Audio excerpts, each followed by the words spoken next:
السلام علیکم طلباء، کیسے ہیں آپ؟ امید ہے آپ سب خیریت سے ہوں گے۔ میں ہوں قاسم علی ترابی، آپ کا استاد۔ آج ہم جماعت ہشتم کا سبق نمبر 1 حمد کا مطالعہ کریں گے۔ حمد ایک ایسی نظم کہا جاتا ہے جس میں اللہ تعالیٰ کی توصیف بیان کی جاتی ہے، اس کی عظمت بیان کی جاتی ہے، اس کی تعریف بیان کی جاتی ہے۔ اس نظم میں شاعر جو ہے وہ بھی عاجز، اور اس نظم میں بھی شاعر عاجزی کے ساتھ اللہ تعالیٰ کی توصیف بیان کر رہا ہے اور کہہ رہا ہے کہ رب العالمین، میں ہوں تیرے سامنے سر پر سجود ہوتا ہوں، تیرا شکر ادا کرتا ہوں کہ تو نے مجھے نعمتوں سے نوازا ہے۔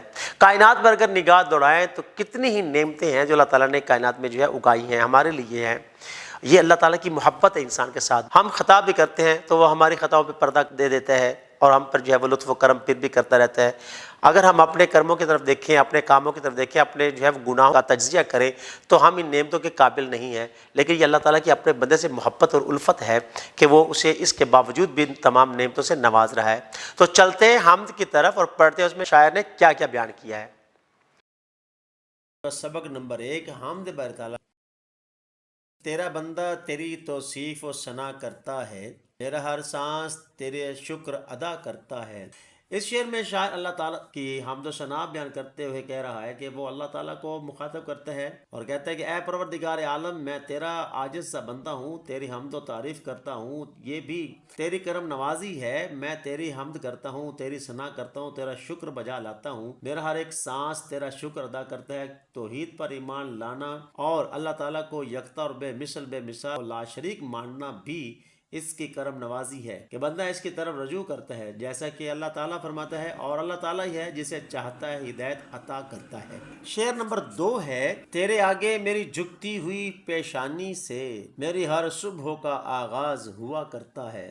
شعر نمبر 2 میں شاعر طلوع صبح کا وقت عبادت ہوتا ہے، شاعر صبح نماز فجر ادا کرتا ہے، وہ بڑے خشوع و خضوع کے ساتھ ادا کرتا ہے اور بارگاہ عزتی میں شکرانہ بجا لاتا ہے کہ اے اللہ تعالیٰ، تیری ذات کا کرم و فضل ہے کہ میری جبین تیری بارگاہ میں جھکی ہے اور میں اپنے دن کا آغاز تیری حمد و ثنا اور تیرے بارگاہ میں سجدہ ریز ہو کر کرتا ہوں۔ یہ اللہ تعالیٰ کا فضل و کرم ہے کہ انسان کے دن کا آغاز حمد و ثنا اور عبادت خداوندی سے ہوتا ہے۔ شعر نمبر 3 ہے، رحمتیں دیتی ہیں آواز گنہگاروں کو، یہ کرشمہ بھی تیرا عفو کیا کرتا ہے۔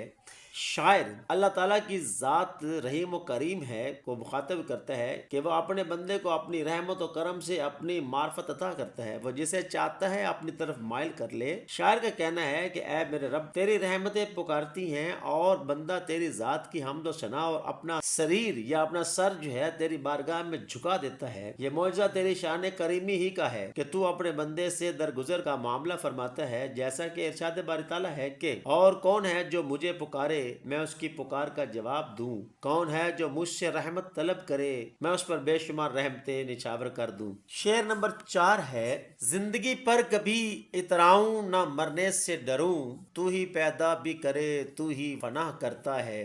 شعر نمبر 4 میں شاعر نے بڑی خوبصورتی کے ساتھ جو حقیقت زندگی کو جو ہے وہ بیان کیا ہے۔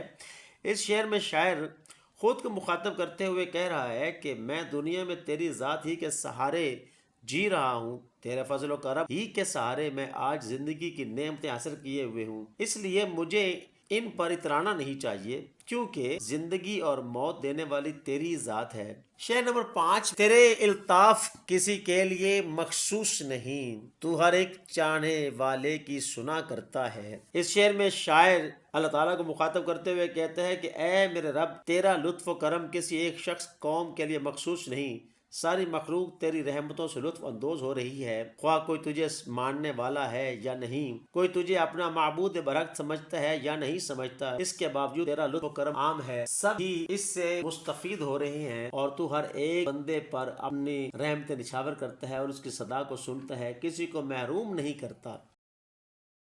شعر نمبر 6، شاعر کہتے ہیں کہ خیر مقدم کیا کرتی ہیں اسی کا راہیں، تیرے کہنے کے مطابق جو چلا کرتا ہے۔ اس شعر میں شاعر کہہ رہا ہے کہ اے میرے رب، اے اللہ تبارک تعالیٰ، جو تیری اطاعت و فرما برداری کرتا ہے، منزل کی راہیں اس کا قدم چومتی ہیں، دنیا کے سارے نعمتیں اس کو حاصل ہوتی ہیں، یعنی دنیا میں اسی شخص کو کامیابی اور کامرانی ملتی ہے جو تیری بتائی ہوئی راہ پر چلتا ہے۔ شعر نمبر 7 ہے، ہر کوئی تو تیری جانب نہیں راغب ہوتا، تو جسے چاہے یہ توفیق عطا کرتا ہے۔ اس دنیا میں مختلف مذاہب کے پیروکار رہتے ہیں، کہیں پر پتھر مسجود ہیں تو کہیں شجر حاجت روا بنے ہوئے ہیں۔ شاعر کہتا ہے کہ یا رب تیری طرف وہی شخص راغب ہوتا ہے اور تیرا اطاعت گزار بندہ بنتا ہے جس کو تو چاہے، یعنی تو جسے چاہے ہدایت عطا کرتا ہے، وہی تیرا فرما بردار اور اطاعت گزار بندہ بنتا ہے۔